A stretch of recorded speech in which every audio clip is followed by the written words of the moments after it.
¿Qué tal, jóvenes? Buenas tardes. Buenas tardes, profe. Buenas tardes, profesor. Buenas tardes. Buenas tardes.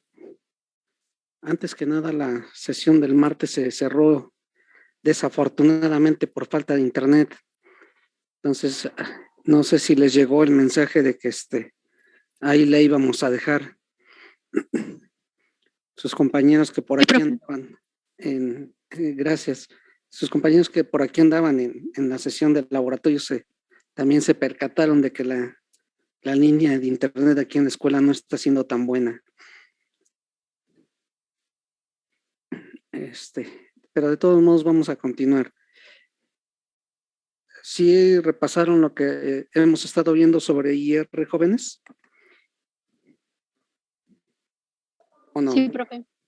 Ok, porque sí, si recuerdan, nos quedamos en esta diapositiva donde estábamos viendo las características que tienen los diferentes materiales con los que se construyen los cristales ópticos y en este caso específicamente del ATR, en donde veíamos que de manera muy resumida, a pesar de que diamante es un material muy duro, su aplicación no es tan amplia debido al intervalo espectral que presenta y además al índice de refracción que de alguna manera es comparable con lo que es el enuro de zinc.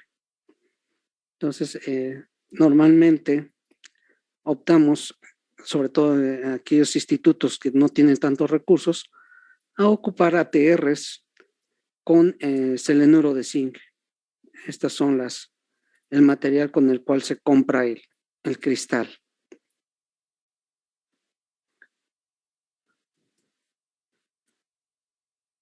Eso en lo que respecta al accesorio denominado ATR. Ahora vamos a ver otro de los puntos importantes dentro del equipo de infrarrojo, que serían las fuentes de radiación. Es decir, tal y como sucedió en UV, que teníamos en ese caso dos fuentes, dos lámparas, en este caso IR solamente cuenta con una. Y vamos a ver que existen diferentes lámparas, algunas muy útiles, pero en todos los casos se ocupan celdas o lámparas que están constituidas o construidas de metales, algunos metales en estado puro o algunos como en este caso la lámpara de Nertz, que son óxidos de circonio, itrio y torio. Aquí en este caso, la lámpara de Nertz es de las más ocupadas, pero tiene una gran desventaja. Es muy frágil. Cualquier manipulación tosca que le hagan o cualquier movimiento brusco en el cual se vea expuesto el equipo, la lámpara se funde. Entonces, cuando tengan a su disposición este tipo de lámparas, hay que tratarlas con mucho cuidado. Y estas están constituidas, como les digo, de metales, en este caso óxidos, en donde el óxido no está toda la lámpara, obviamente. Estos óxidos de circonio y tritorio es este filamento. Al igual que los focos en sus casas, este filamento se llega a trozar fácilmente porque son filamentos muy, muy delgados. Y lo que se hace para alcanzar el intervalo de radiación del infrarrojo es calentarlos. ¿A qué temperatura? Aquí está, entre 1200 y 2200 grados Kelvin. Es decir, debe de estar a una temperatura muy alta para poder alcanzar la longitud de onda adecuada del infrarrojo. ¿Tiene ventajas? Por supuesto. Es una radiación intensa. Es decir, alcanza la longitud de onda adecuada con una gran ventaja adicional. Bajo consumo de potencia, menos de 100 watts. Bueno, más bien más de 100 watts. Eso es bastante bajo, considerando que algunos equipos el consumo llega hasta 900 o 1000 watts. Entonces, esta lámpara de Nertz, a pesar de que es muy frágil, tiene esas dos principales ventajas. Primera, que tiene baja intensidad en la radiación y que tiene poco consumo de potencia. Entonces, si ustedes revisaron la bibliografía, normalmente no se las indican como lámpara de Nernst, sino les dice fuente de radiación constituida por óxidos de circonio, itrio y torio, que es uno de los más comunes, esta lámpara. Y si ven las dimensiones de la lámpara, es realmente pequeña, ¿no? De 1 a 2 milímetros en el diámetro y de 20 milímetros, o sea, 2 centímetros de largo la lámpara. Imagínense entonces el tamaño que tiene el filamento, del cual está construido de estos metales. Una lámpara digamos, de una calidad medianamente superior a la lámpara de Nernst es la lámpara de Globar, la cual fue construida como una fuente más resistente, es decir, es mucho más robusta. Digamos que la única ventaja es que es más robusta que la de Nernst. En este caso, esta varilla que tenemos aquí es una varilla de carburo de silicio. Y para poder alcanzar la longitud de onda adecuada se tiene que calentar entre 1300 y 1500 grados Kelvin. El problema de todas estas lámparas, sobre todo esta de carburo de silicio, es de que así como se calienta la lámpara, también se calienta todo a su alrededor. Y por ende, también los contactos eléctricos. ¿Qué es lo que nos va a traer como consecuencia? De que si comenzamos a calentar la lámpara, se calienta todo a su alrededor y comienza a generar diferencias en las mediciones, porque recordemos que la temperatura se va incrementando con el tiempo.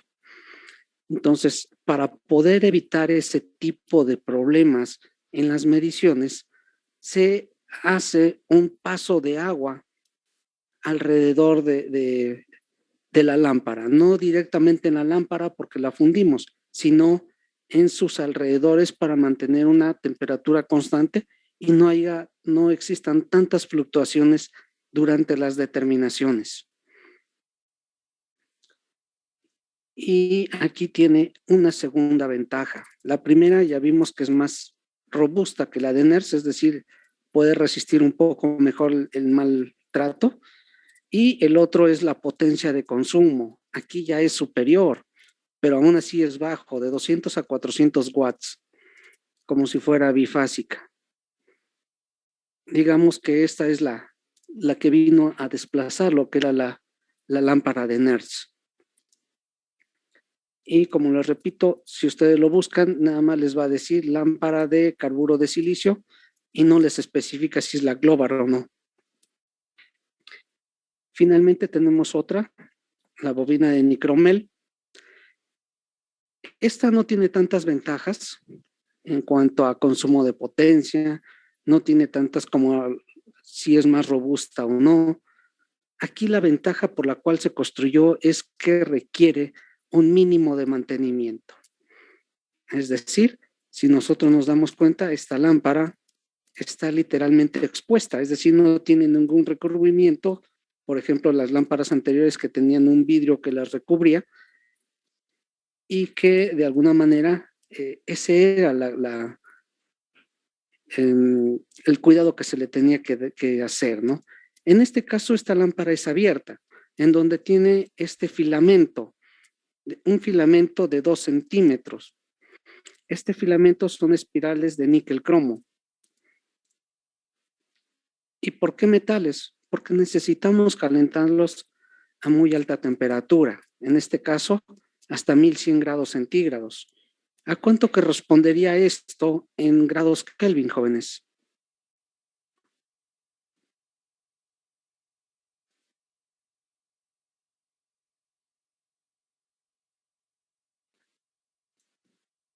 Sería 1373.15. Así es, solamente sumamos la temperatura absoluta y con eso tenemos la temperatura en grados Kelvin. Otra de las grandes ventajas es que esta bobina o lámpara de Nicromel abarca todo lo que es el intervalo de radiación infrarroja. y como tiene mínimo de mantenimiento, obviamente, esta es una de las preferidas en los equipos de infrarrojo. Y no se olviden que son espirales de níquel cromo. Ahora, aquí hay que aclarar algo, jóvenes. Todos sabemos que los metales son buenos conductores de la electricidad y de la temperatura, o sea, del calor. Entre más puro esté un metal, va a ser mejor conductor de ambos, calor y el paso de electrones. ¿Qué es lo que pasa cuando comenzamos a meterle un segundo metal o un tercer metal? Es como si los estuviéramos contaminando. Entonces, ¿qué es lo que sucede? Comienza a disminuir esa capacidad de transmisión. Y por ende, también comienzan a disminuir la calidad del metal. Pero ¿por qué no utilizar solamente un metal? Por ejemplo, ¿por qué no poner una espiral de níquel? Nada más, jóvenes. ¿Alguno de ustedes tendrá alguna idea por qué es necesario mezclar esos metales? Puede ser que a esa temperatura el níquel pierda sus propiedades. ¿O no aguante esa temperatura? Sí, esa es una de las razones. El otro problema es la alta temperatura. Como lo tenemos que calentar, níquel o cromo o cualquier metal va a comenzar a pasar mucha energía y va a generar mucho calor. Ahora, si se dan cuenta, en este tipo de bobina de nicromel no se especifica que tengamos que controlar la temperatura. Nos dice, sí, la bobina alcanza hasta 1100 grados centígrados, pero a pesar de que esta bobina, esta espiral, alcanza muy alta temperatura, eso no afecta al resto del equipo. Y como no lo afecta, por eso requiere un mínimo de mantenimiento. Y por eso mismo tampoco requiere que se haga un enfriamiento al resto del aparato. Entonces, uno diría, pues es que construyen muchas lámparas, muchas bobinas de diferente material, pero sirven para lo mismo.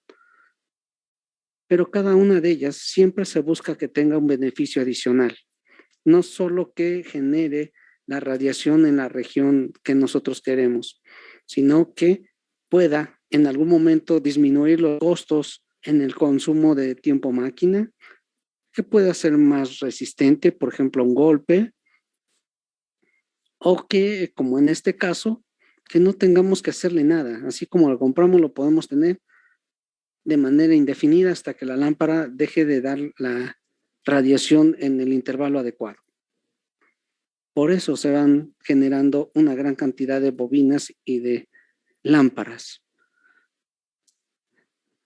Este otro es uno de los preferidos porque te da longitudes de onda con una alta precisión.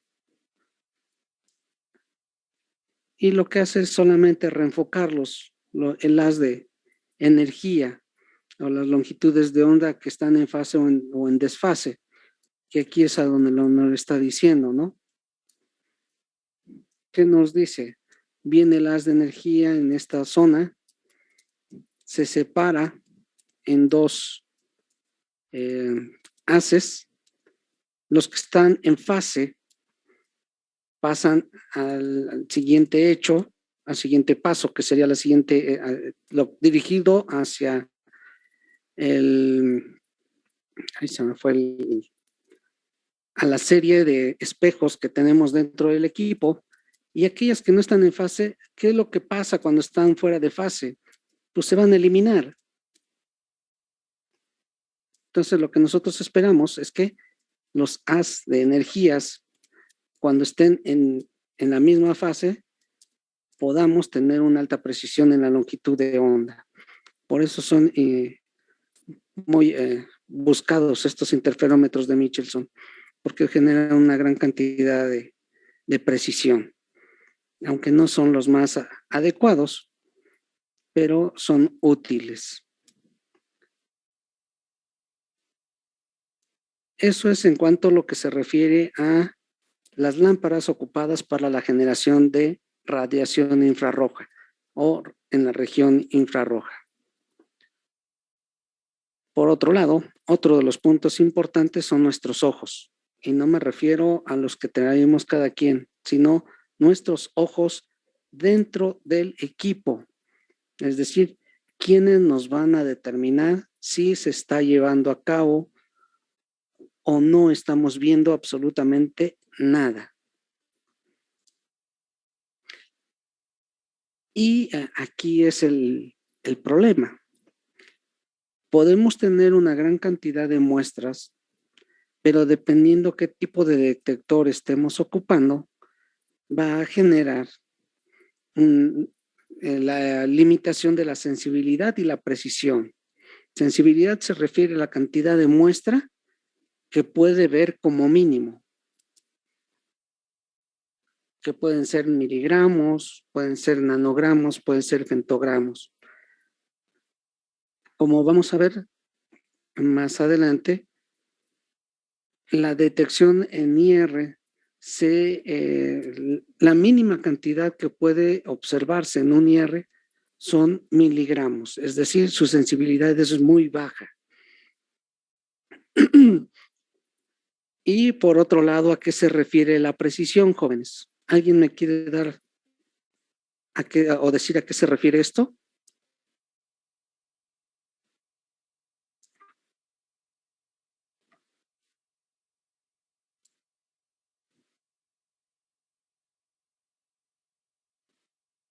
Profesor, ¿me puede volver a repetir la pregunta? Es que yo no escuché aquí. Ok.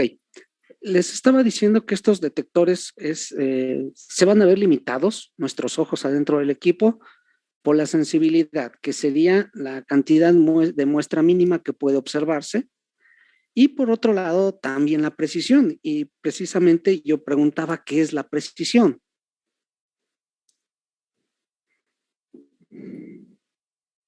Puede ser que... Eso. Tú, compañera. Tú. Bueno, por ejemplo, que digamos que cada que hagamos como una repetición, se mantenga como un cierto rango, ¿no? O sea, por ejemplo, no nos salga tanta diferencia entre esos números. Tanta diferencia, ok, aunque eso se podría también ver como reproducibilidad, ¿no? ¿Alguien más, jóvenes? ¿Podría ser que los resultados de algo siempre estén en el mismo valor o caigan muy cercanos? ¿A qué te refieres? ¿A la exactitud? Es que están esos dos términos, exactitud y precisión. ¿A qué se refiere cada uno de ellos? ¿Quién nos quiere buscar por ahí la definición de exactitud y la definición de precisión para que nos quede claro?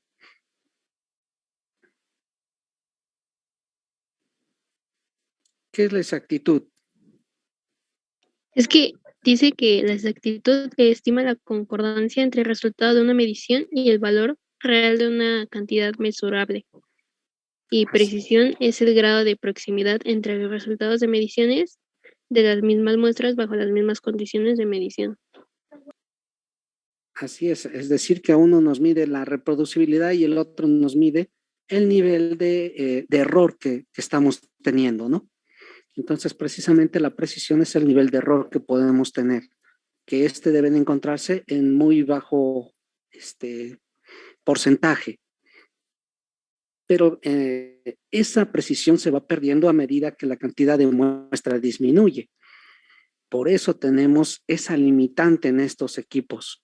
Por eso les dice que la principal limitante es la sensibilidad que conlleva a la precisión.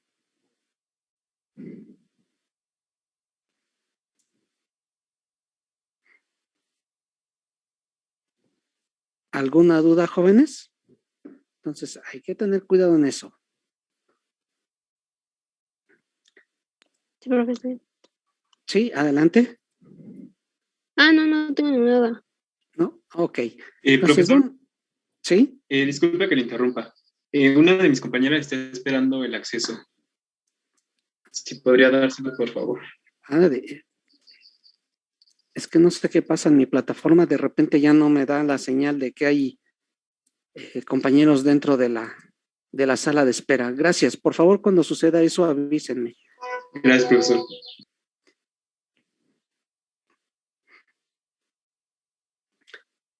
Ok. Entonces estos detectores, a pesar de que son buenos, se limitan o tienen esa limitante, sensibilidad y precisión, y en donde vemos que la sensibilidad, como lo vamos a platicar un poco más adelante, la sensibilidad solamente alcanza a miligramos. Es decir, se requiere una gran cantidad de muestra para poder llevar a cabo los análisis. Y digo una gran cantidad de muestra por el hecho de que ya vimos, por ejemplo, en cromatografía, que hay detectores que alcanzan sensibilidad de femtogramos, ¿no? Entonces estamos hablando de que ya al hablar de IR se requiere una gran cantidad de muestra. La única ventaja es de que en este caso vamos a recuperar la muestra sin ningún problema. Hay varios tipos de detectores. Aquí están los detectores térmicos, los piroeléctricos, los fotoconductores, todos ellos diseñados para leer alguna propiedad, característica, ya sea de la radiación o de alguno de los componentes que se están intentando analizar. Entonces, no voy a hacer mucho hincapié, nada más quería que supieran de estos. Lo que sí voy a hacer hincapié es, vean la gran cantidad de tipo de detectores, ¿no? Debido a que tienen baja sensibilidad y precisión, entonces se han ido construyendo una serie de detectores tratando o procurando darle un plus a cada uno de ellos. Y a donde quería llegar es a esta, en donde hay varios tipos de detectores, pero dentro de todos ellos sobresalen estos, los de polarización eléctrica, que normalmente presentan campos eléctricos internos. ¿Qué significa? Que entonces están utilizando metales que puedan conducir la electricidad. ¿Y qué tipo de metales? Aquellos que cuando se precipitan forman cristales no centrosimétricos. ¿Y por qué sería necesario que no sean centrosimétricos? ¿Qué hace a la simetría? ¿Cuál es aquí el punto de la simetría? Que nosotros necesitamos una polarización. Si son simétricos, la densidad electrónica se reparte ¿de qué manera se reparte? Equitativa. Es decir, en todos los sectores va a estar la misma densidad. Pero si queremos una polarización, debe de haber, como tal, partes en donde se lleve a cabo mayor densidad electrónica y partes a donde haya deficiencia o menor densidad electrónica. Estos fotoconductores normalmente son de dos tipos. Los de sulfato de triglicina, o mejor denominados TGS, o los de sulfato de triglicinato deuterado, el DGTS. Y algunos otros como estos de tantalo, de niobio, que son los más comunes sobre los cuales los equipos vienen ya de fábrica. ¿Y qué es lo que hacen? Aquí nos dice, producen calor al absorber radiación. ¿Qué es lo que están haciendo? Pues están generando una polarización. Cualquier material que absorbe energía, ¿qué le pasa? Comienza a vibrar. Y la vibración no va a ser equitativa, no va a ser igualitaria entre los componentes del material. ¿Por qué? Porque hay diferencias en lo que se refiere a la densidad electrónica. Entonces, estos son los más comunes, TGS, DTGS y los de tantalo y niobio. Hay otros, por ejemplo, los los fotónicos, que son detectores que tienen plomo, que ya obviamente estos ya casi no se producen debido a que es altamente tóxico. Otro de los que comúnmente se conocía eran los de mercurio, que eran bastante buenos, pero debido a que también es altamente tóxico, se han ido desechando. Y algunos otros, antimonio, estaño, entre otros. Y vean la forma que tienen estos detectores. Son muy pequeños. Estamos hablando que esos detectores, algunos de ellos tienen no más de 2 centímetros. Algunos de ellos tienen incluso 1 centímetro. Entonces, el flujo que puede atravesarlos, o en este caso, que pueden estar, es muy poco, ¿no? Entonces, aunado a que tienen poca concentración, aunado de que tiene baja sensibilidad, y todavía por si fuera poco, la precisión puede variar bastante, ¿no?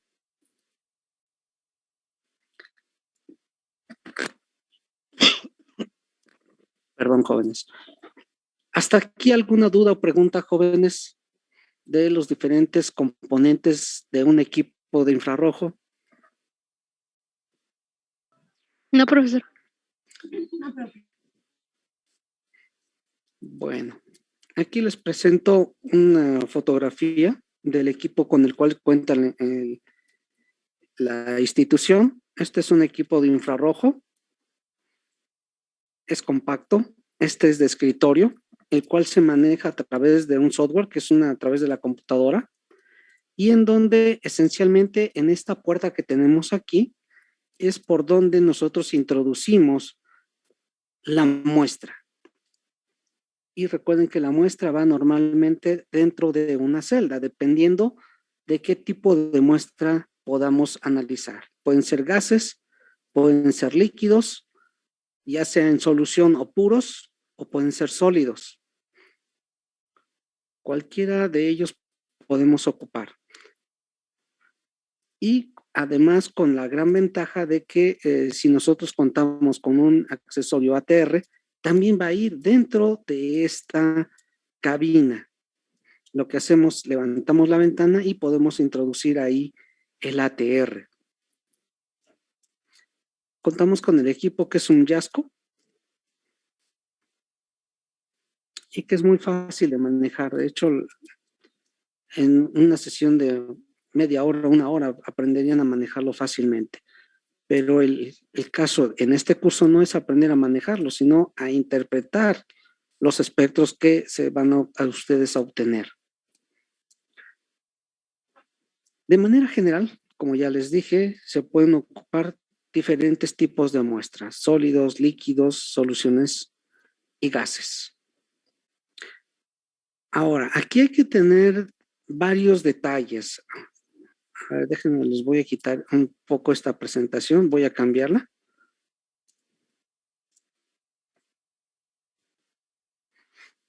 Aquí hay que tener cuidado. Aquí hay un esquema que nos muestra el tipo de muestra que podemos tener y cuál sería la vía adecuada por la cual podríamos analizarlo.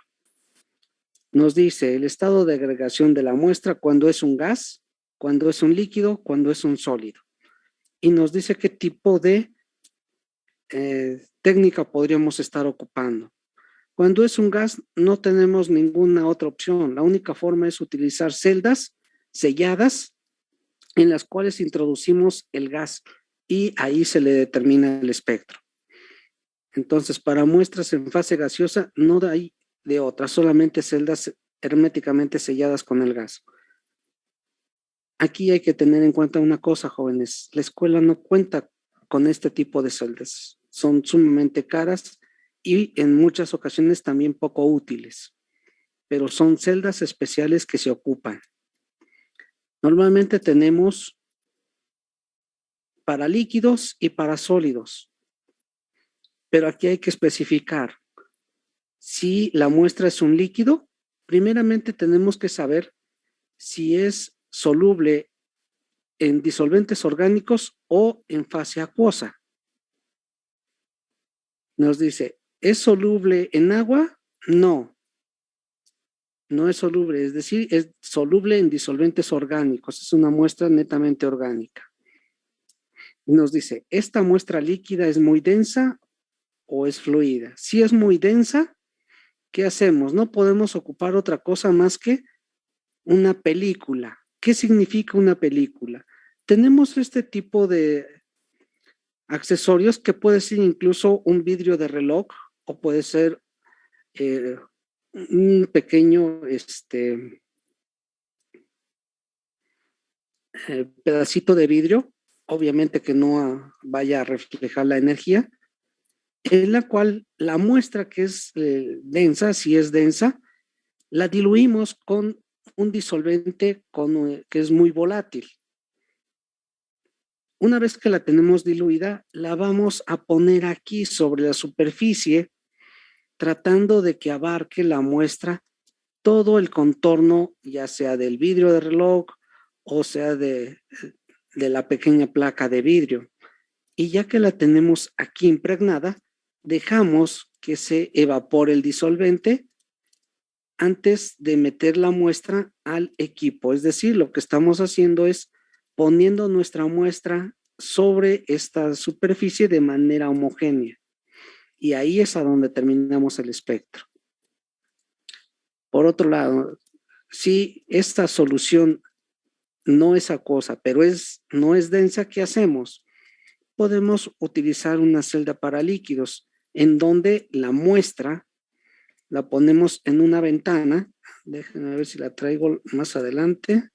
No, está en la otra presentación. Ahorita se las muestro, que son celdas especiales para muestras de líquidos puros o en solución.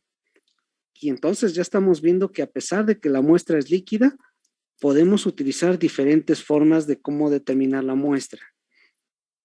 Cuando es densa, en película.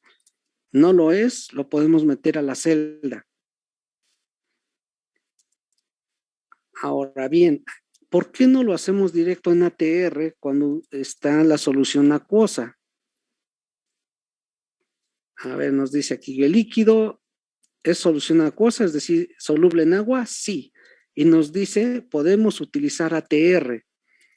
Es decir, no necesitamos hacer gran manejo de la muestra ni preparación. Lo metemos directo al equipo, pero aguas.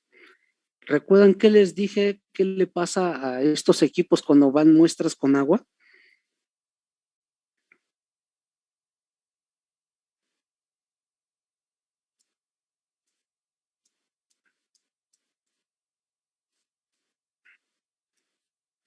No, no lo traigo aquí. ¿Qué les pasa, jóvenes? ¿De qué están hechos los cristales del ATR? Puede ser diamante, puede ser germanio, puede ser selenuro de zinc. Si la muestra es líquida, soluble en agua, ¿la podemos meter a ATR? Sí, siempre y cuando el cristal no sea selenuro de zinc. Selenuro de zinc es una sal. Y en presencia de agua, ¿qué le va a suceder?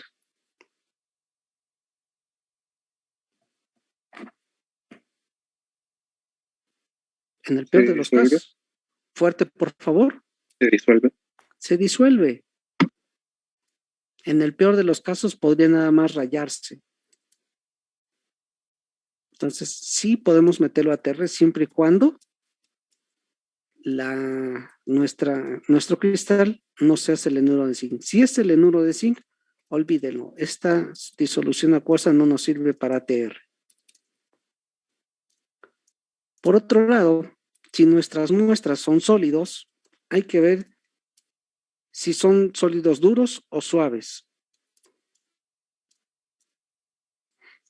Nos dice, ¿el sólido es suave? Si es sí, lo podemos meter directamente a ATR porque no va a rayar el cristal sin ningún inconveniente.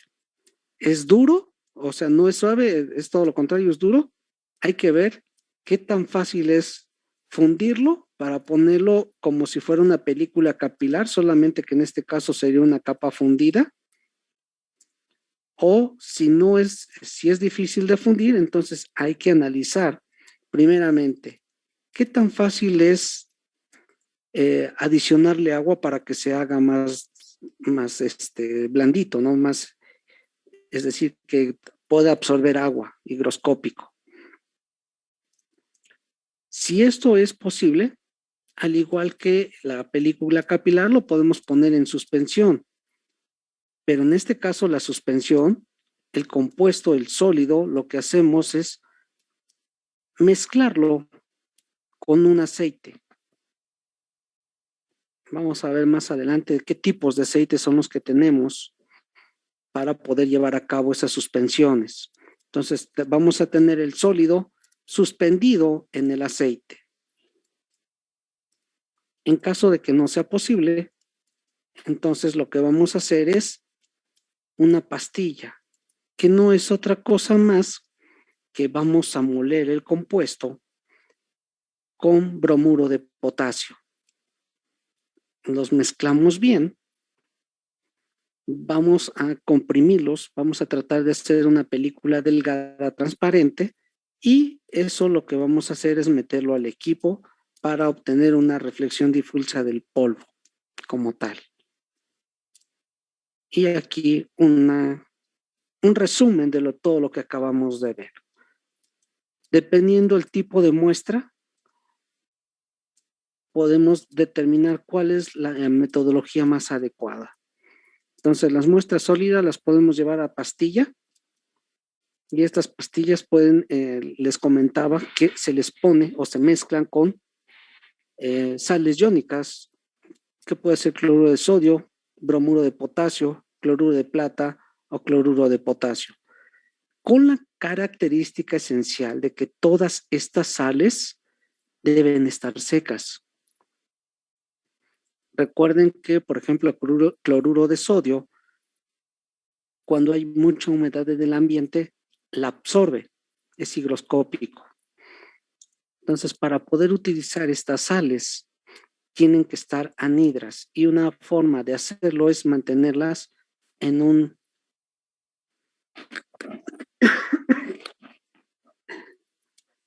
equipo que nos ayuda a mantenerlas aisladas del medio ambiente. ¿Qué tipo de aparato sería ese, jóvenes? ¿Alguno de ustedes tiene idea?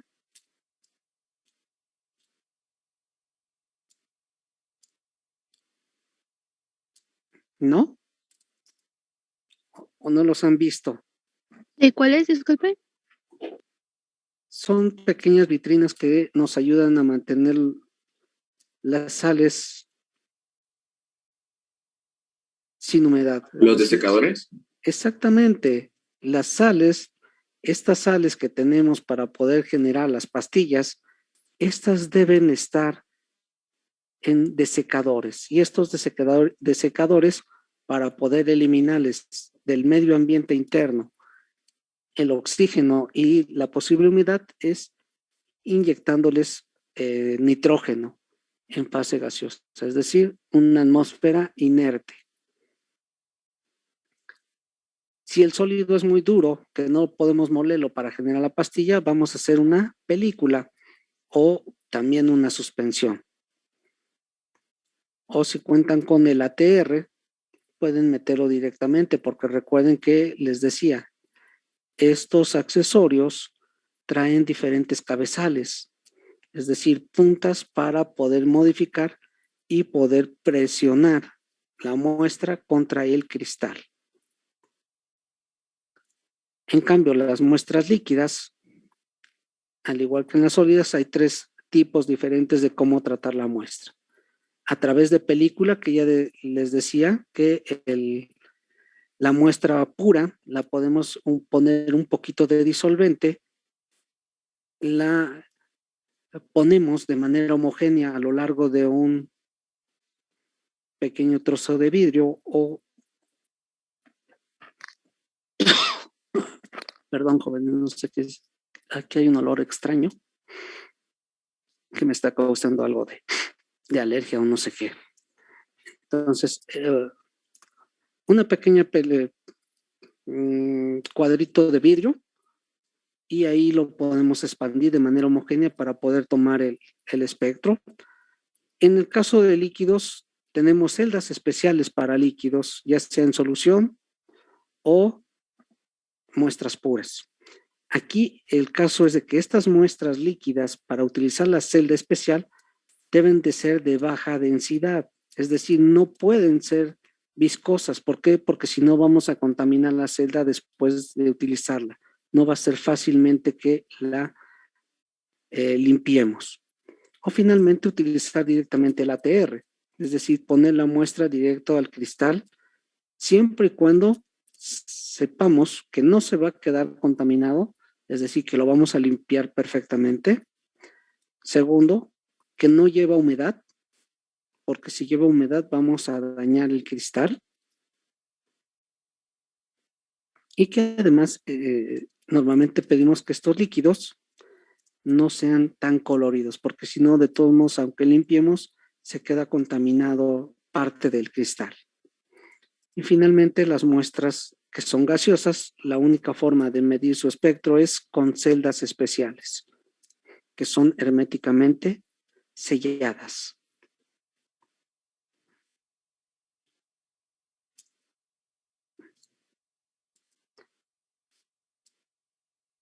Ahora bien, ya que vimos los diferentes tipos de celda, ahora bien vamos a ver algunas de las características o recomendaciones que nos hacen.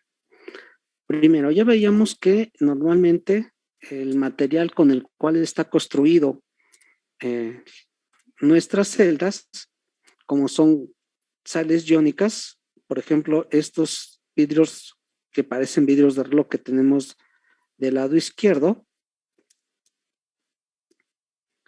estos que tenemos aquí, son las ventanas espectrales de los dispositivos y estas son las que están hechas, por ejemplo, de cloruro de sodio, cloruro de potasio, que al igual que la sal que utilizábamos para hacer la pastilla, ambas tienen que estar en los desecadores.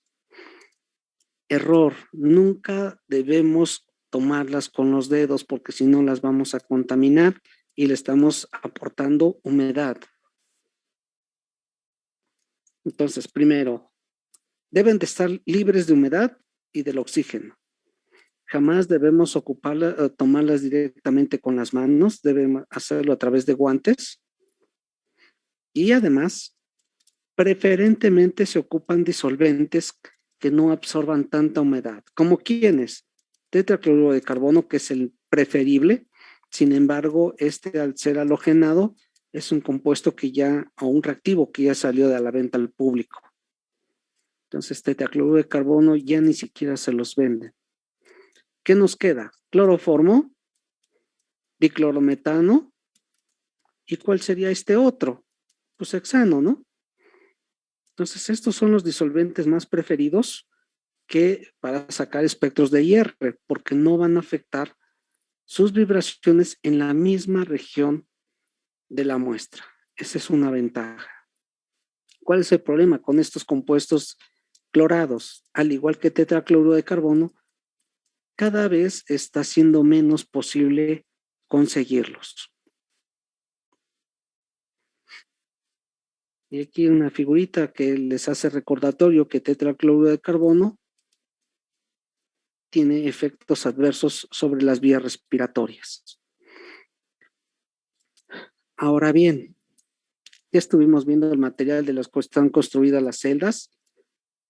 Ya vimos que las sales, normalmente las que ocupamos para pastilla, tienen que estar libres del ambiente, pero no podemos ocupar en ningún caso reactivos que sean agresivos para su limpieza. ¿Qué es lo que hacemos? Normalmente ocupar estas celdas, tomarlas con guantes y solamente hacerles pasar disolventes. Con eso es como se limpia. Y aquí la celda para muestras para líquidos puros o líquidos en solución. Y aquí está la celda. Es un soporte metálico en donde esto que tenemos aquí, justo donde estoy señalando, es la ventana espectral. Y esa ventana espectral son de que está construido de este mismo material, sales iónicas. Entonces, aquí tenemos la ventana espectral, tenemos 2 placas y en cada una lleva una ventana. En medio de ellas hay un pequeño hueco que es a donde va a ir la muestra. Estas celdas vienen selladas. Podemos desarmarlas así, pero se aconseja no hacerlo. ¿Cómo introducimos la muestra? A través de estos empaques que tenemos aquí. O más bien son unos pequeños tornillos con cuerda. Lo que hacemos para poder introducir nuestra muestra a la celda es quitar estos tapones. Y a través de uno de ellos estamos poniendo la muestra con una pipeta Pasteur y desalojando el oxígeno o el aire que está aquí inmerso a través de la otra perilla. Por eso las dos tienen que estar abiertas. ¿Cómo sabemos en qué momento va a quedar llena, jóvenes? ¿O qué tenemos que evitar primeramente para hacer una determinación?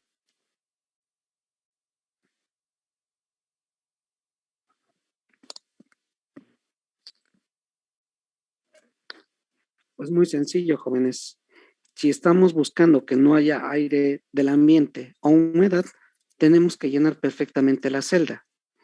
Es decir, tenemos que evitar que aquí en el paso espectral o en el paso óptico existan burbujas de aire. Eso no puede suceder. Tenemos que provocar que esas burbujas salgan. ¿Y cómo lo hacemos? Muy sencillo. Vamos a tratar de poner muestra suficiente para que sin estos tapones esté llena la celda. Con eso vamos a garantizar que todo el oxígeno o burbujas de aire que se quedan inmersas salgan. Una vez que hemos hecho el llenado de la celda y puesto los tapones, porque obviamente no la vamos a llenar así como está parada, la vamos a poner vertical, la vamos a acostar y la llenamos. Una vez que está llena, nos hemos asegurado que no tiene burbujas de aire, le ponemos los tapones y después la introducimos aquí. Este es el dispositivo donde va a estar paradita esta celda, que sería aquí adentro de esta ventana espectral. Dentro de este compartimento, todo esto está hueco. Aquí se empotra la celda, así tal y como está parada, se empotra. De este lado viene el azul infrarrojo que atraviesa la muestra y acá está el otro dispositivo que lee cuánta radiación está pasando. ¿Cuál es el resultado neto de esto? La determinación de un espectro de infrarrojo. Esta es una muestra, en este caso es el background, es decir, un espectro de lo que hay en el ambiente. Porque, déjenme decirlo, siempre hay que considerar que el ambiente también tiene humedad, también tiene agua, también tiene nitrógeno.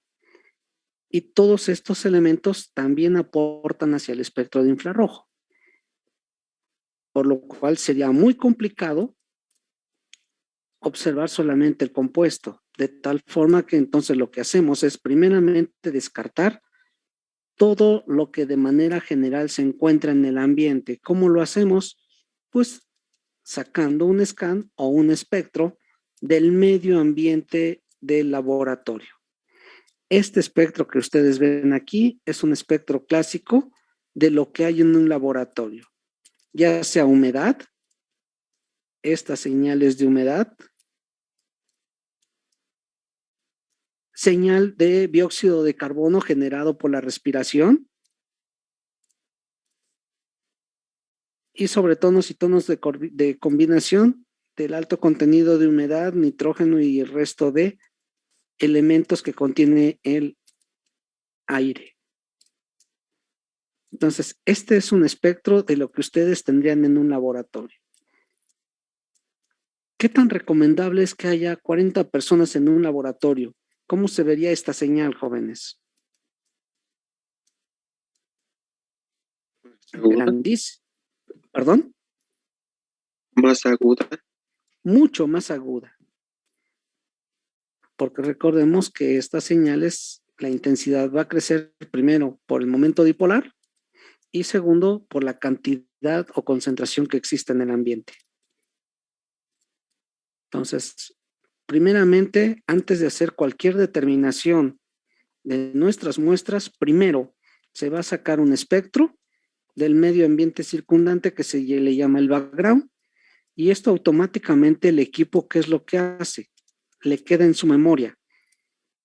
Y todas las muestras que saquen posteriormente, lo que va a hacer es sustraer este espectro o estos datos de los espectros de las muestras. Y entonces ya nada más estaríamos viendo realmente el espectro que origina la muestra, no una combinación de ambos.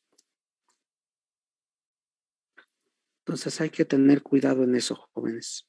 Entonces no se les olvide, siempre primero se saca un background, que sería un reflejo, una fotografía de lo que tienen en el laboratorio, y esta fotografía posteriormente a las muestras que metan después se le va a sustraer, para que de esa forma solamente quedan las señales correspondientes al analito o analitos en cuestión.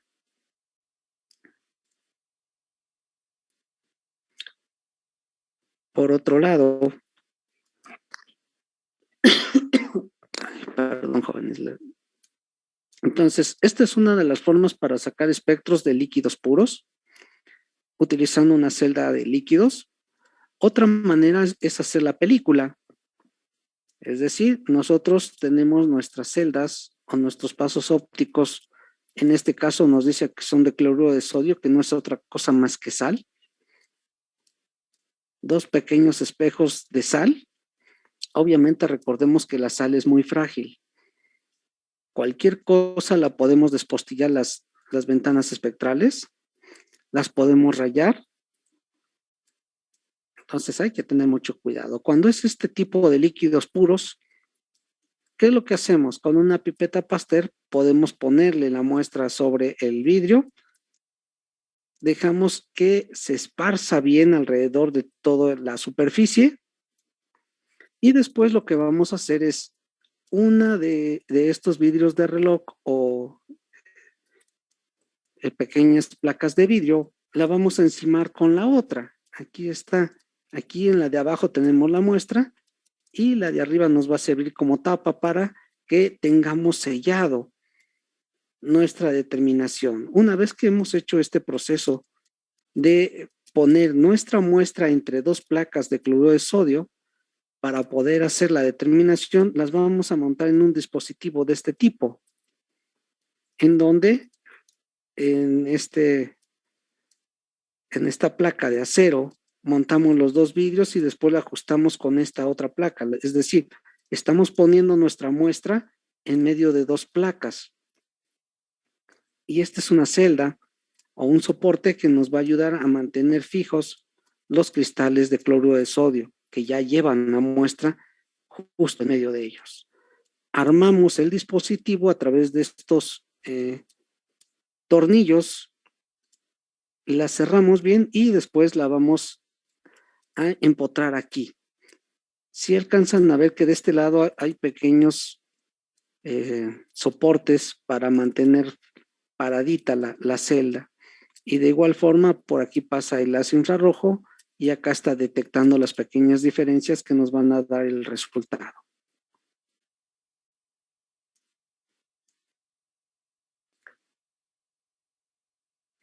Entonces, aquí las dos anteriores para líquidos puros, donde tenemos celda de líquidos. Lo podemos hacer utilizando estas placas. Y cuando los espectros están en solución, es decir, las muestras son solubles en disolventes orgánicos o en fase acuosa, también podemos utilizar las celdas para líquidos. Y la cantidad nos dice que normalmente se ocupa es 1 mililitro, pero ya les decía, tetracloruro de carbono va a ser bastante complicado de conseguir a menos que ustedes tengan en dónde están laborando. Entonces, ahí les decía, por aquí se introduce la muestra con las dos entradas abiertas para que por una entre la muestra, se vaya llenando la celda y lo vamos a ver aquí en el paso óptico que no quedan burbujas y está desalojando por este otro lo que sería el oxígeno. Una vez que tenemos llena la celda, se tapa y se empotra nuevamente adentro del equipo para obtener primero el background y después la determinación de cada una de las muestras. Y aquí está de manera un poco más especificada qué es lo que hace. La muestra, una vez llena, se pone en el equipo, se determina el espectro. Pero aquí ya no se ven las señales del background porque ya fueron sustraídas de manera automática. El equipo queda con esa información grabada automáticamente y está diseñado o programado para que ese background después le sustraiga todas esas señales a los espectros. Aquí hay que tener en cuenta algo. Todas las celdas para muestras en solución, ya sea pura, en líquidos puros o en solución, estas celdas no se deben desarmar. No es al igual que las placas que teníamos para sólidos como esta. Esta sí la podemos desarmar. Estas para líquidos no las podemos desarmar porque traen una serie de empaques internos que con el solo hecho de desapretar estas tuercas se pueden romper y ya no van a sellar herméticamente. Por otro lado, nuevamente los pasos ópticos siguen siendo de cristal o de compuestos iónicos. Entonces, si nosotros por descuido nos olvidamos dejar la celda afuera con la humedad del ambiente, cuando regresemos 1 o 2 días después, los pasos ópticos ya habrán desaparecido, se diluyeron. Entonces, para evitar que eso suceda, una vez que ha sido utilizada la celda, se mete al desecador con atmósfera inerte para evitar que ingrese humedad o el oxígeno del ambiente.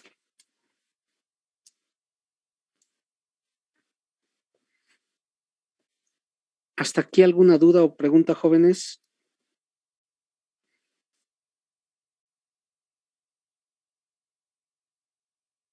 No, profesor. No. Ok, vamos a seguir ahora con lo que sería cómo se mantienen o se tratan las muestras cuando son sólidos. Nos dice que cuando es un sólido que podemos pulverizar, vamos a ocupar de 1 a 3 miligramos de muestra, lo vamos a poner en un crisol, perdón, en este crisol, y le vamos a poner bromuro de potasio, esta sal iónica que ya habíamos dicho, que para poder ocuparla tiene que estar en el desecador todo el tiempo, porque si no se hidrata fácilmente. Ya que tenemos aquí la muestra con el bromuro de potasio, lo que vamos a hacer es pulverizar y homogeneizar la muestra por completo. Una vez hecho eso, vamos a sacar nuestro pastillador, es decir, tenemos un pequeño dispositivo de acero en el cual vamos a poner la muestra. Aquí está, este es el dispositivo de acero y aquí tenemos pulverizada nuestra muestra con bromuro de potasio. Ya que está bien mezclada y bien pulverizada, vamos a ir rellenando este dispositivo. Todo lo que hay en el centro lo vamos a tratar de rellenar bien. Una vez que ya está lleno, vamos a taparlo con un cabezal de acero en donde pueden ver un pequeño bordo también de acero que va a presionar la muestra que tenemos aquí. Sí. Sí, dígame. Creo que una compañera está en la sala de espera. Ok, sí, ya lo vi, gracias. Gracias por avisarme. Gracias, profe. Entonces, tenemos la muestra rellenando el dispositivo y la tapa la vamos a poner ahí. ¿Y para quién creen que tenemos que llenar esa tapita? O sea, ¿cuál es el fin de en este dispositivo que se le llama pastilladora poner la muestra? Como su nombre lo indica, necesitamos generar una pastilla, es decir, una pequeña laminilla que sea lo más transparente posible para poder determinar el espectro de IR de esta muestra sólida. Entonces, lo metemos ahí y el fin es comprimir para obtener esa película transparente. Si lo hacemos de manera manual, ¿creen que sea suficiente para que tengamos esa película transparente? No, No, claro que no. Entonces, una vez que tenemos dentro de la pastilladora, lo vamos a meter a un compresor que puede ser manual, como en este caso, que es una pinza, y después lo presionamos. Déjenme ver si traigo la imagen de la...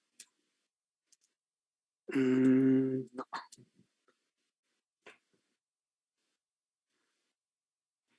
Bueno, más adelante se las muestro. Antes eran estas son pastilladoras portátiles que literalmente ustedes las cierran con las manos y después buscan al compañero que vaya todos los días al gimnasio y ponemos a prueba su fuerza. Porque una vez cerrada esta pastilladora es bastante complicado abrirla.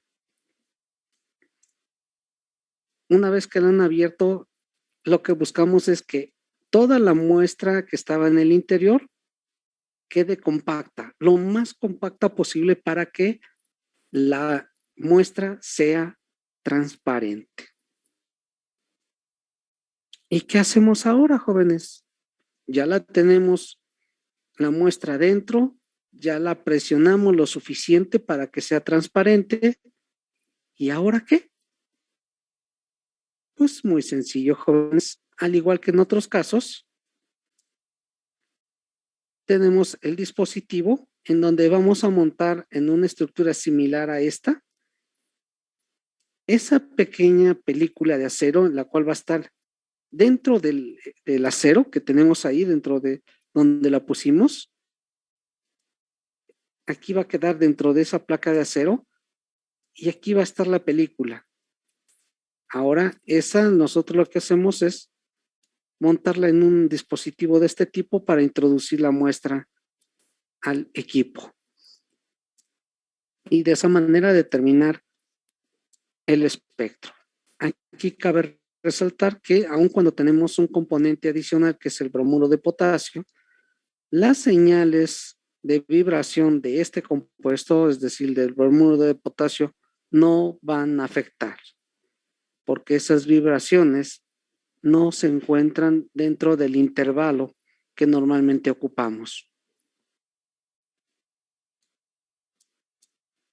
Y finalmente obtenemos nuestros espectros, ya sea de muestras en solución, líquidos puros o sólidos que vamos a estar observando. Entonces, este sería el resultado de un espectro de infrarrojo, el cual es bidimensional, en donde tenemos número de onda contra transmitancia. Y aquí la serie de tablas que nos van a ayudar a caracterizar cada uno de estos picos característicos que, dependiendo a dónde aparezcan de acuerdo al número de onda, representan diferentes vibraciones de diferentes enlaces que aquí tenemos. Esta tabla normalmente viene ya especificada bastante bien en el libro de Presch que les compartí los días anteriores, ¿no? Antes del examen. De acuerdo, jóvenes, ¿alguna duda o pregunta sobre la instrumentación de la espectroscopía IR?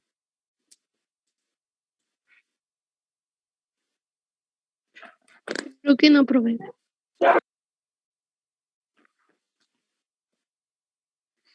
Ok, jóvenes. Como se darán cuenta, fue una embarrada de lo que es realmente la instrumentación. Es más que claro que cuando ustedes lo estén haciendo, o lo estén viendo en laboratorio tiene que ser un poco más específico, ¿no? Sin embargo, no quería que esto pasara desapercibido. Aquí están los materiales ópticos utilizados para las celdas que ya les decía, ¿no? Pueden ser de vidrio, pueden ser de cuarzo. Aquí están las de cloro de sodio, bromuro de potasio, que son las más ocupadas. Pero también hay otras sales, bromuro de cesio, yoduro de cesio, cloruro de plata. Y están ahí las ventanas espectrales y algunas otras características para lo cual están siendo ocupadas. Y además les hace hincapié en alguna característica específica del material.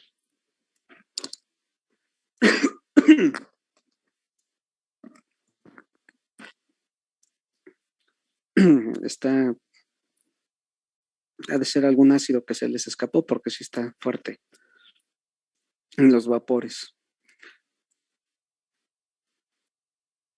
Aquí nada más el resumen que ya en la diapositiva, en la presentación otra ya les explicaba, ¿no? Que hay diferentes detectores, pero que normalmente estos son los más comunes o los que más se ocupan: DTGS, el GTS y el tantalato, ¿no?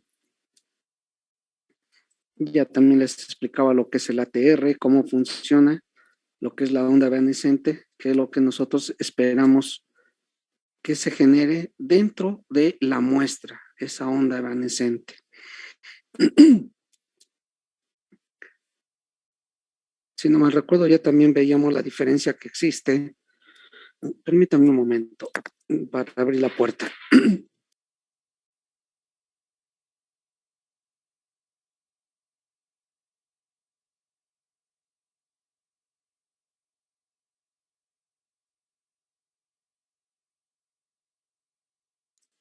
Ya, a ver si así ya se eliminan un poco los vapores. Entonces, ya la sesión anterior ya les explicaba las diferencias más específicas que lo que hay o cómo se observa cuando tomas un espectro con el equipo normal y con el accesorio de ATR, donde las diferencias son claras y en donde siempre con ATR te va a beneficiar la señal a ruido, la proporción de señal a ruido, la línea base, que las líneas sean más agudas, entre otras cosas.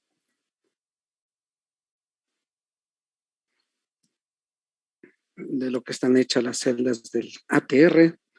Y finalmente empezamos a lo que sería lo más bonito de este curso, que es la interpretación de espectros de infrarrojo. Hasta aquí, jóvenes. Dudas, preguntas, comentarios, porque a partir de aquí ahora les va a tocar a ustedes ir explicando un espectro bidimensional de IR.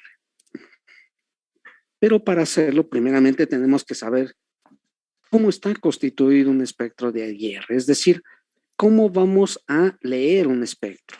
Eso es muy sencillo.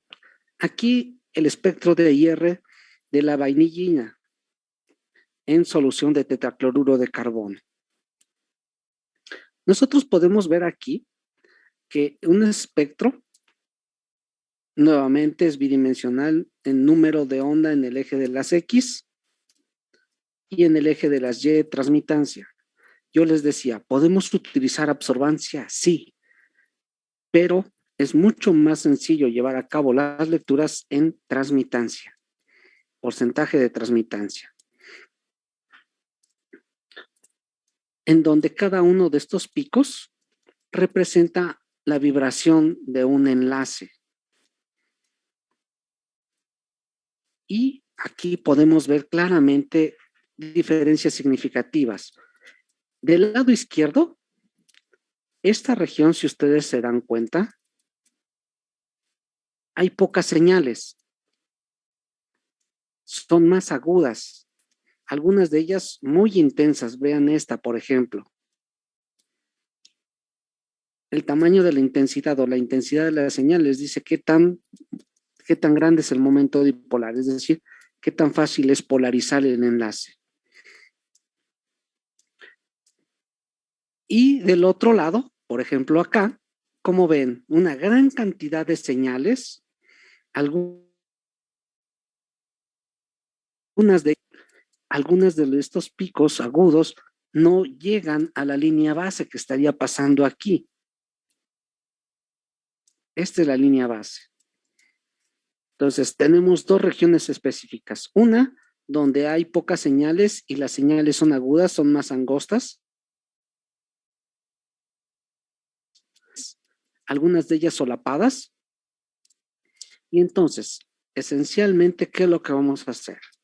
Primeramente vamos a ir a analizar la parte más sencilla y la que además nos da mayor información. Esta región que va de aproximadamente de 1450, o en algunos libros lo indican de 1500 a 4000, es la denominada región del grupo funcional.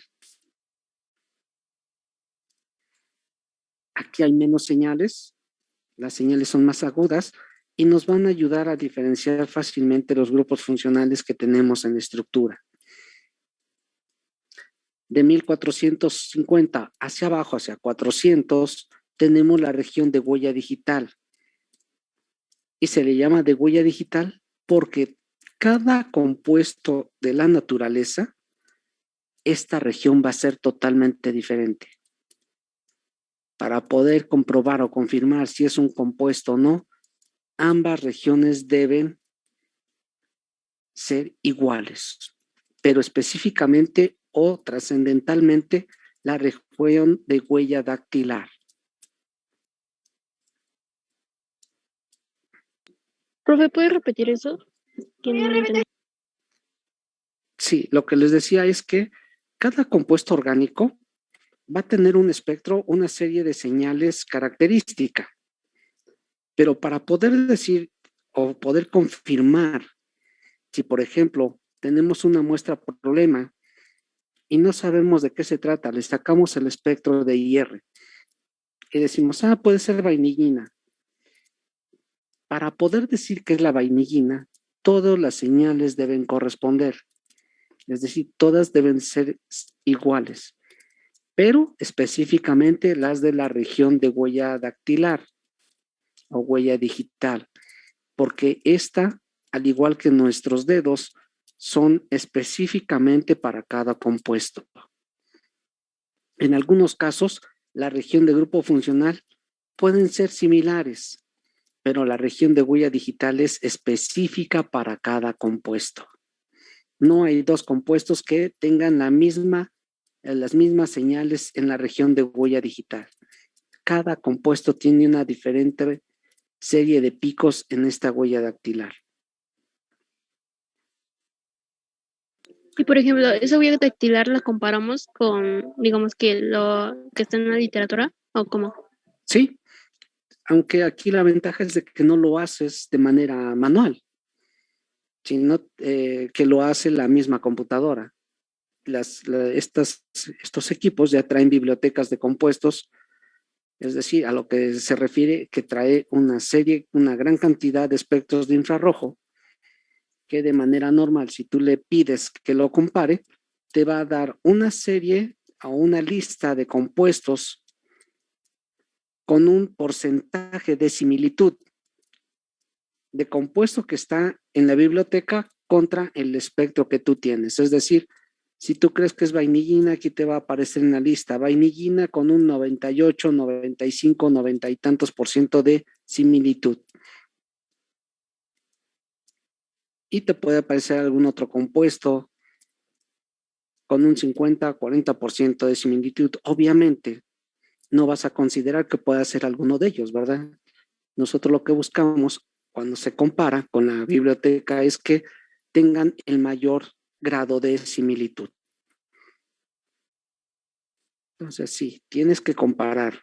Para poder hacer confirmación de un compuesto e identificación, se lleva a cabo por comparación. Por eso les decía en la sesión anterior que esta metodología esencialmente es para análisis cualitativo. Y la identificación o confirmación se lleva a cabo por comparación con muestras reales, que son denominadas estándares.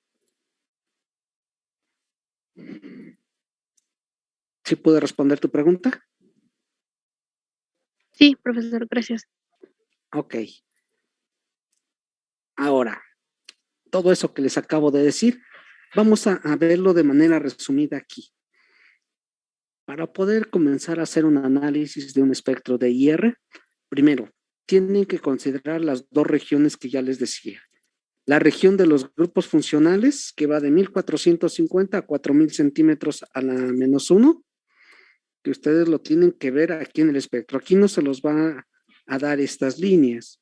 Ustedes tienen que recordar dónde inicia la región de grupo funcional. Y digo, tienen que recordarlo porque es importante, porque hay muy pocas bandas, hay pocas señales. Y hay pocas señales porque son específicas de los grupos funcionales, pero son importantes porque son las vibraciones de estiramiento, es decir, son vibraciones de los enlaces covalentes. Y en esas vibraciones recordemos que están las asimétricas y las simétricas. Y como son pocas señales, entonces vamos a hacer el esfuerzo por asignar todas. Vean cuántas señales tenemos.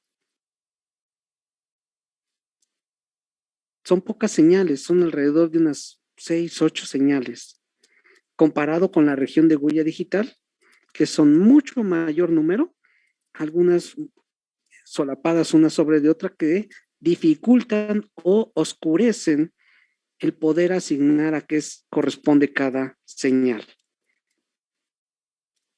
Ahora, son menos numerosas en cuanto a número, es decir, son pocas señales, son agudas, están menos traslapadas y al estar menos traslapadas es fácil de interpretar. Por eso les repito, la región de huella de grupo funcional va a ser por donde nosotros siempre vamos a empezar a hacer la interpretación. Una vez que hemos terminado con esa región, pasamos a la región de huella digital, que va de 1450 hasta 400 centímetros, aunque algunos libros lo indican hasta 600 centímetros a la -1, porque a partir de aquí es a donde comienzan a observarse señales debidas a las moléculas del ambiente, a nitrógeno, oxígeno, a los óxidos de nitrógeno, a CO2 y todos estos componentes del aire. Pero aquí hay que tener cuidado, porque si nos damos cuenta, muchas de estas bandas son pequeñas, son muy poco intensas, pero además hay una gran cantidad de señales. O sea, además de que son pequeñas, son muchas. Y como son muchas, pueden estar encimadas una sobre de otra. ¿Y eso a qué se debe? A que recordemos que esta región, la región de huella digital, son las señales de vibración debidas a la deformación de los ángulos de enlace. Es decir, son las vibraciones que corresponden a las deformaciones o mejor conocidas como bending. ¿Sí recuerdan cuántas señales de deformación de los ángulos tenemos?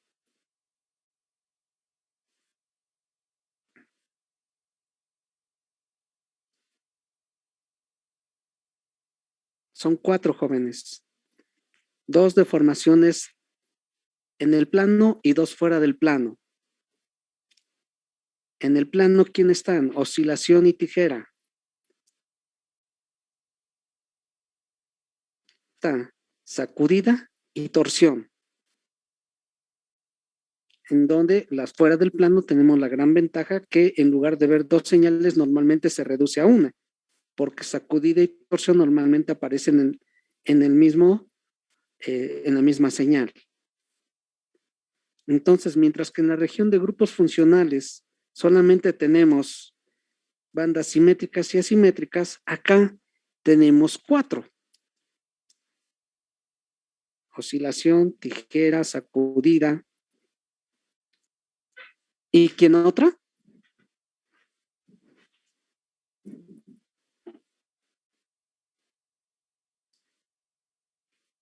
Torsión.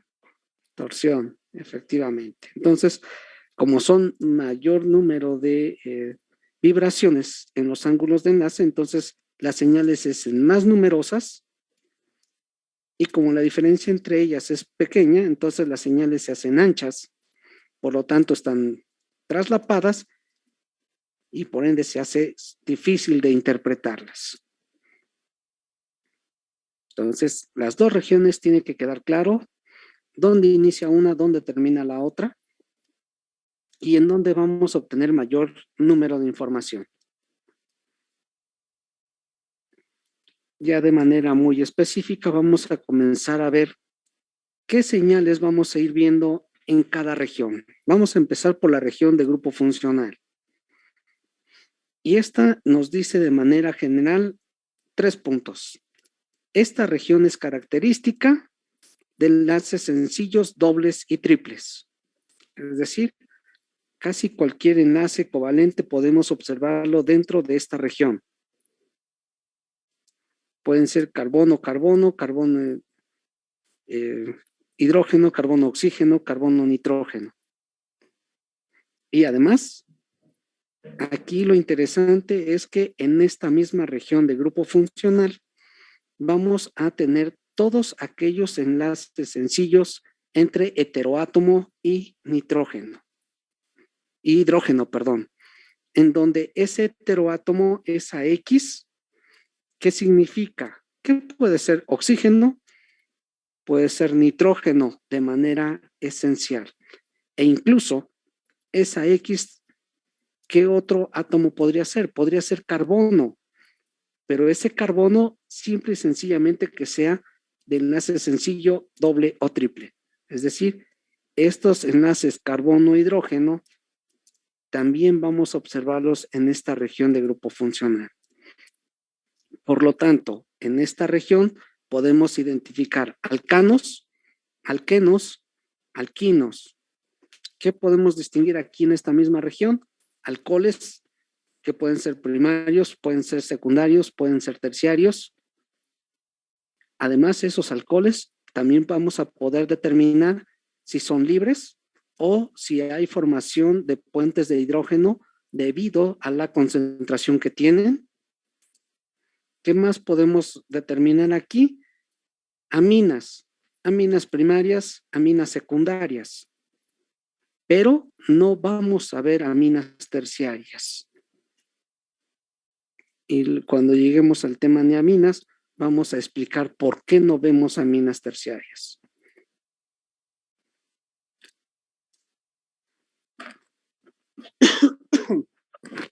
¿Hasta aquí alguna pregunta, jóvenes? No, profe. Ok, entonces, si se dan cuenta, esta diapositiva ya nos complicó la vida, porque ya nos dijo toda la serie de compuestos de grupos funcionales que vamos a analizar. Así, de manera muy sencilla, alcanos, alquenos, alquinos, alcoholes, aminas. Así de inicio. Pero como son dobles o triples enlaces, ¿qué otros grupos funcionales podemos analizar? Nitrilos, que es triple enlace carbono-nitrógeno. Y dentro de los dobles enlaces, ¿a quién tenemos?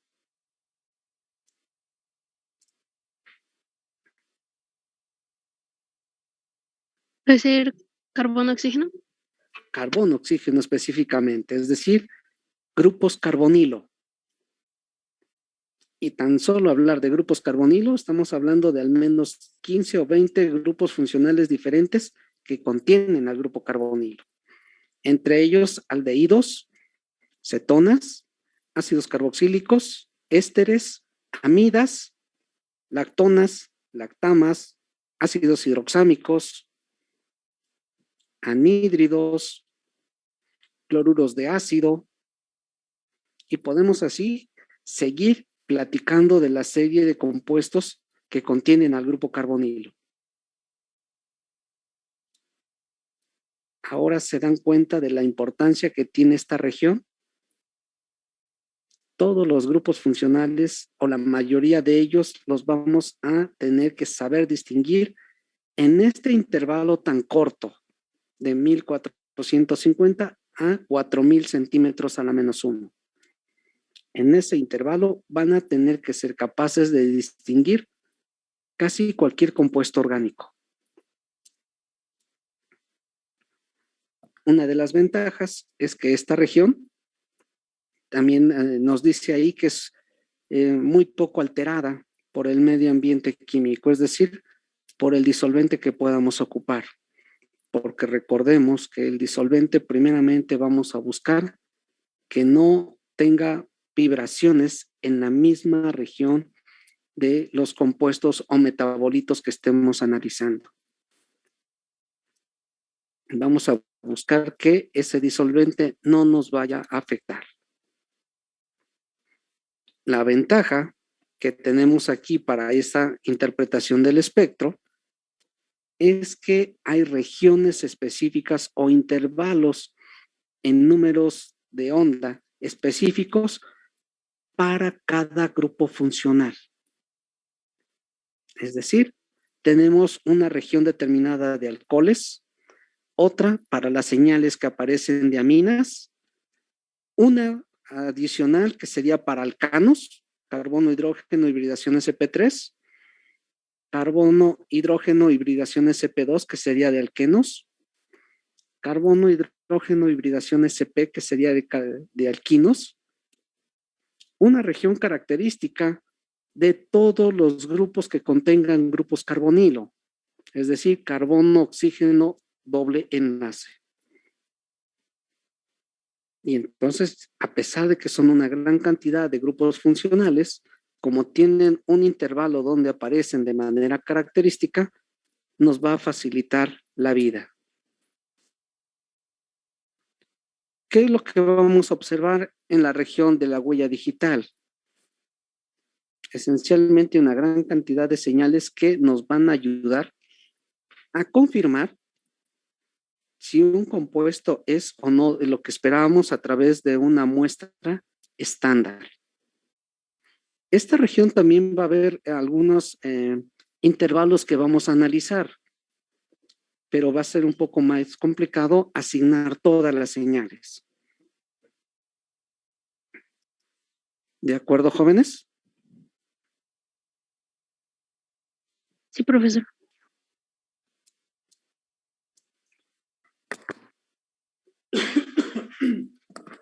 Ahora bien, si ustedes vieron el espectro de de IR, perdón, hay señales muy intensas, señales de mediana intensidad y señales muy pequeñas, algunas todavía más pequeñas que casi quedan en lo que es la línea base.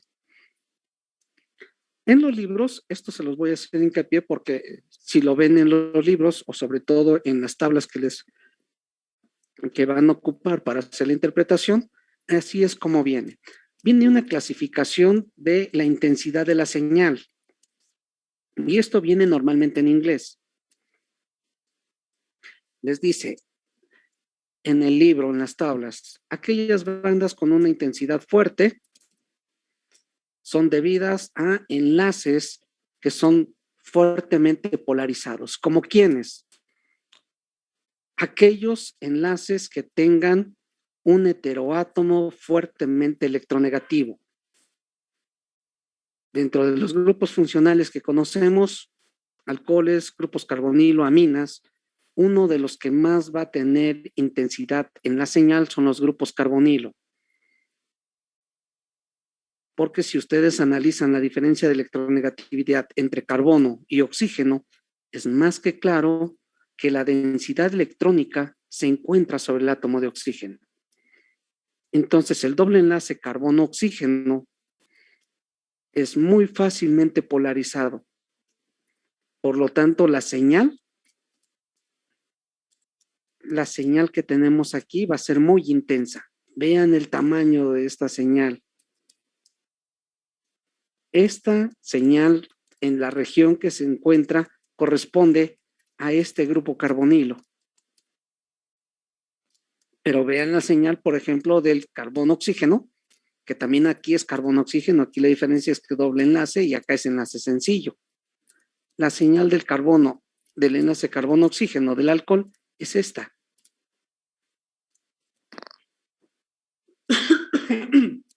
Perdón, jóvenes. Entonces, vean la diferencia en intensidad. Entonces, mientras esta señal es muy intensa, esta otra señal la podríamos decir como de intensidad media. Que aquí está, una señal muy intensa, una señal intensa, una señal de intensidad media o una débil. Así es como lo van a ustedes encontrar en las tablas. Y en algunas ocasiones es importante ver qué tipo de señal es muy fuerte, fuerte o media, porque eso nos denota la polarización del enlace y nos puede dar una claridad de qué tipo de grupo funcional tenemos. Profe, disculpe, ¿podría dejar pasar a un compañero? Ah, sí, claro. Listo.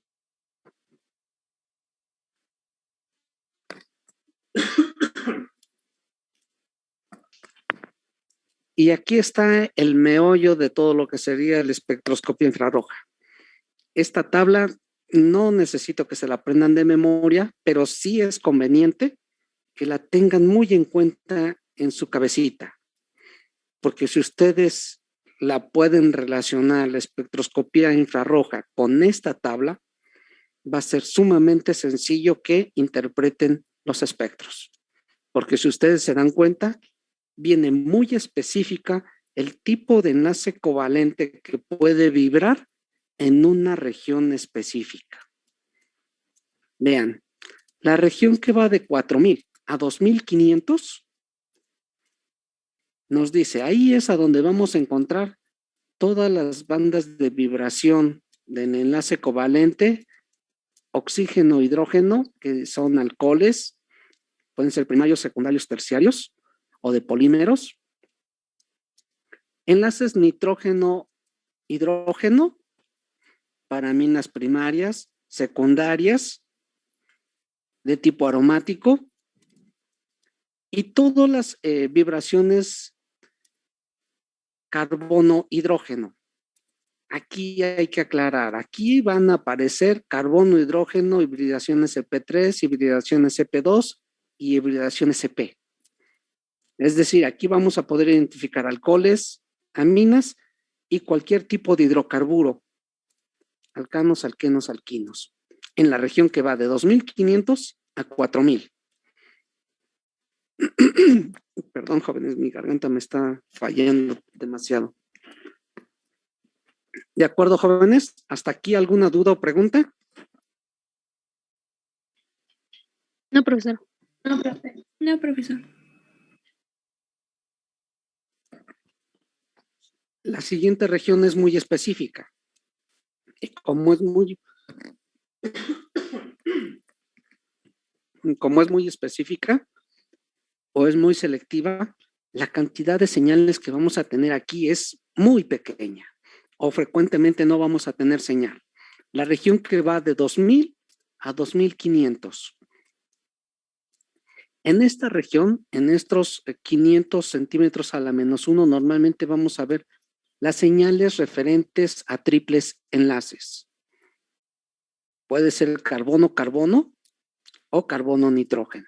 Es decir, nitrilos o alquinos solamente vamos a ver en esta región. Aunque aquí también aparecen las señales referentes a dobles enlaces acumulados que pareciese que son triples enlaces, pero no necesariamente podríamos verlos. Aquí, como dato curioso, les puedo decir que en esta región es a donde van a encontrar ustedes las señales correspondientes al dióxido de carbono o dióxido de carbono. Y característica de enlaces de alquinos o nitrilos. Entonces, realmente la cantidad de señales que van a poder encontrar aquí en muchos espectros va a ser una región en blanco. Y si esta región es en blanco, la siguiente región, entre 2000 y 1800, todavía es aún más probable que no encuentre nada, a menos que sean señales referentes a compuestos aromáticos. En esta región es a donde ustedes van a encontrar las señales referentes a grupos aromáticos. Aquí no les hace referencia, pero les dice muy pocas señales. Y les dice muy pocas señales porque además las señales que aparecen aquí, perdón, jóvenes, creo que mi garganta ya falló por completo. Además de ser muy pocas señales, son de muy poca intensidad. Algunas de ellas quedan en la línea base y no se alcanzan a ver. Por eso la gran diferencia de decirle muy pocas señales. Dicho de otra manera, ustedes en algunos espectros se van a dar cuenta que en la región de 1800 a 2500 no presenta ninguna señal el espectro. O en su defecto, muy pocas señales. Pero eso viene compensado con la siguiente región. De 1800 a 1650, esta es una región que tiene muchas señales, sobre todo, ¿por qué? Porque contiene todos los grupos funcionales que tienen grupos carbonilo. De los 15 o 20 compuestos o diferentes grupos carbonilo, en esta pequeña región es a donde van a aparecer. En 150 centímetros a la -1, ustedes tienen que ser capaces de diferenciar todos esos grupos funcionales.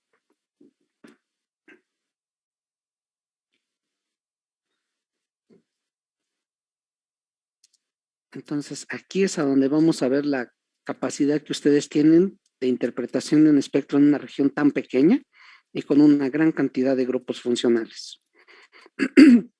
Las otras dos regiones son también importantes, pero estamos cayendo ya en el límite de lo que sería grupo funcional con lo que viene siendo la huella digital.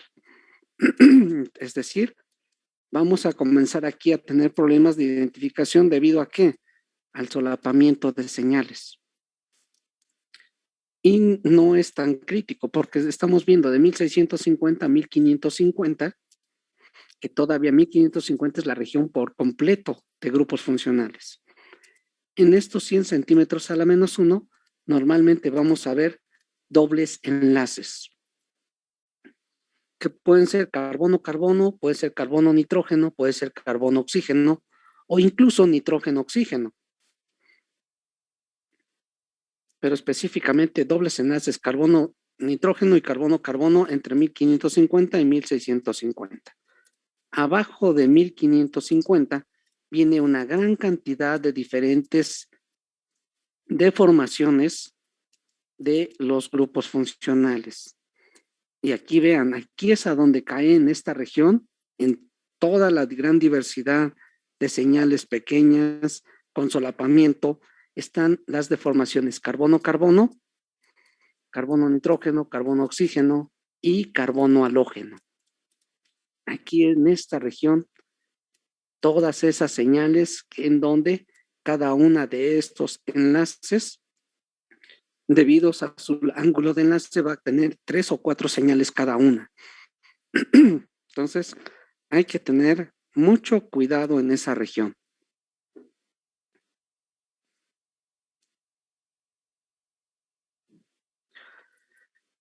¿Cuáles son los valores que de cajón, si no quieren aprendérselos de memoria, sí lo tienen que tener muy relacionado?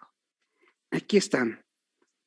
Grupos específicos de algún grupo funcional relativo.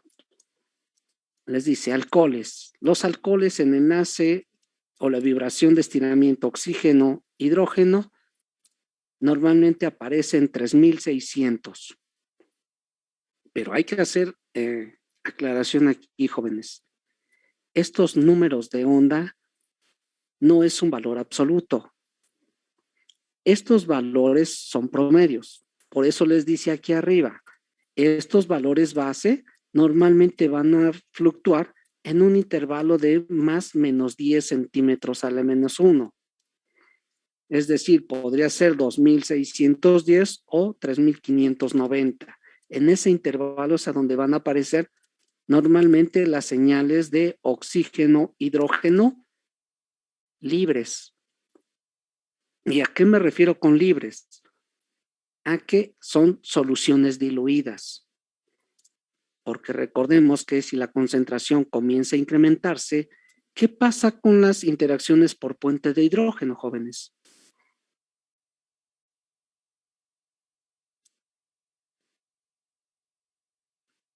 ¿Cómo son las interacciones por puente de hidrógeno en una solución diluida y en una concentrada?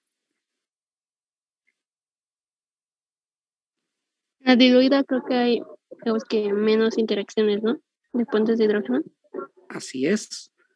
Entonces, por eso les hago hincapié. Este intervalo de más o menos 10 en 3600 como valor base de los alcoholes es cuando el alcohol se encuentra diluido.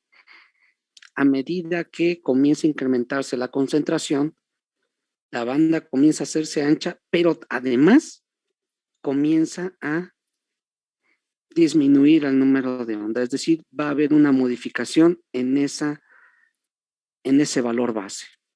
Entonces, uno de los valores que deben aprenderse de cajón es este, alcoholes, 3600. Aminas, nitrógeno, hidrógeno.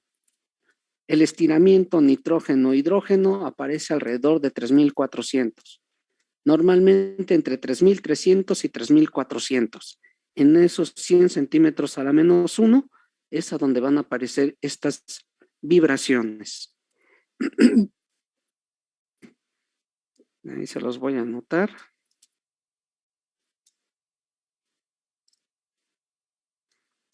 Y dependiendo si es una mina primaria, una mina secundaria, también las vamos a poder diferenciar. Y va a ser muy sencillo. Una mina primaria, ¿cuántos hidrógenos tiene, jóvenes? 3. ¿Perdón? 3. ¿Una mina primaria? Si son 3, es amoníaco, ¿no? 2. Tiene 2. Una mina secundaria tiene 2. Una mina primaria tiene 2. Una mina secundaria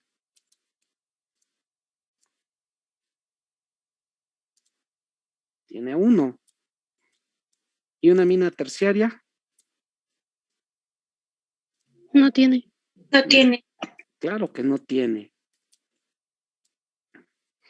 Entonces, si estamos diciendo que en esta región se va a observar el enlace de vibración nitrógeno-hidrógeno.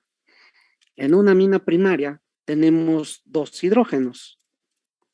Por lo tanto, en esta región vamos a ver 2 pequeñas señales debidas a la mina primaria, porque son 2 hidrógenos. En una mina secundaria solamente hay un enlace nitrógeno-hidrógeno. Entonces, en lugar de ver 2 señales, vamos a ver solamente una entre 3300 y 3400. ¿Y cuántas señales vamos a ver en una mina terciaria? ¿Puedes repetir lo que dijo, profe? Es que no lo escuché bien. Ok. Las aminas van a aparecer entre 3300 y 3400. En esa región van a aparecer las señales de amina, nitrógeno, hidrógeno. Aminas primarias, al tener 2 enlaces nitrógeno-hidrógeno, se van a observar 2 señales. Una simétrica y otra simétrica. Pero bueno, ok, eso lo veremos más adelante. En una mina secundaria, solamente hay un enlace nitrógeno-hidrógeno.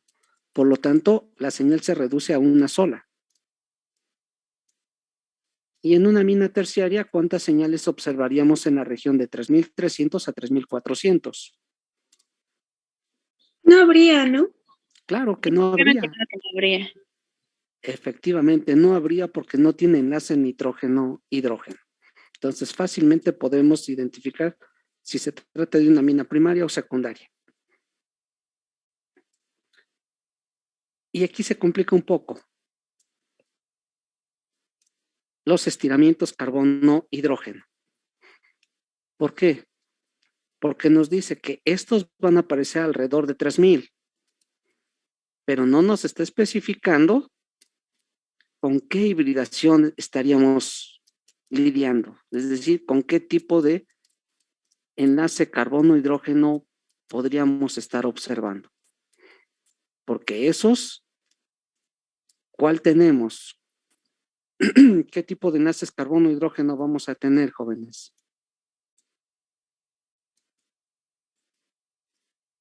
Carbono-hidrógeno, hibridación sp3. SP2 y SP. Exactamente, carbono-hidrógeno, hibridación sp2 y carbono-hidrógeno, hibridación sp3. Los que tienen carbono-hidrógeno, hibridación sp3 normalmente son abajo de 3000. Y al hablar abajo de 3000 es entre 2850 y 2950 aproximadamente. Carbono, hidrógeno, hibridación sp2 normalmente van entre 3100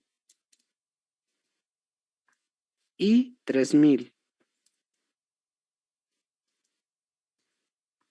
Y los carbono, hidrógeno y hibridación sp ligeramente arriba de 3100.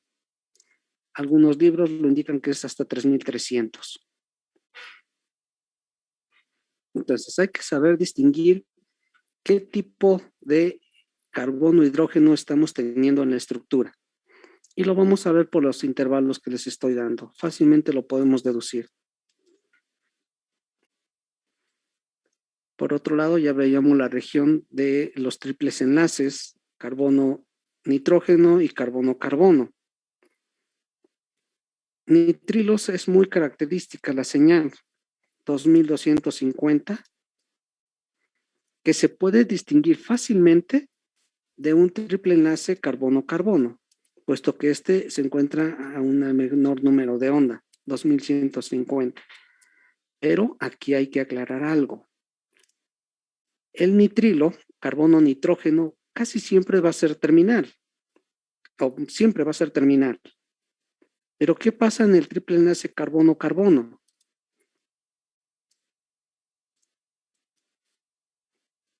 Puede ser terminal. Y acá tener una cadena hidrocarbonada R. Pero ¿qué pasa cuando el triple enlace se encuentra dentro de la cadena, pero además es simétrico? ¿Qué pasará con estos triples enlaces cuando son simétricos, jóvenes? Que no se perciban. Exactamente. ¿Por qué? Porque van a tener un eje de simetría C2. Al tener eje de simetría, no va a haber momento dipolar. Y si no hay momento dipolar, no lo vamos a observar. Aun cuando la molécula contenga el triple enlace, no lo observaríamos la banda de vibración. En cambio, si esta cadena, la molécula no es simétrica, entonces sí veríamos el triple enlace, porque sí habría forma de tener un momento dipolar.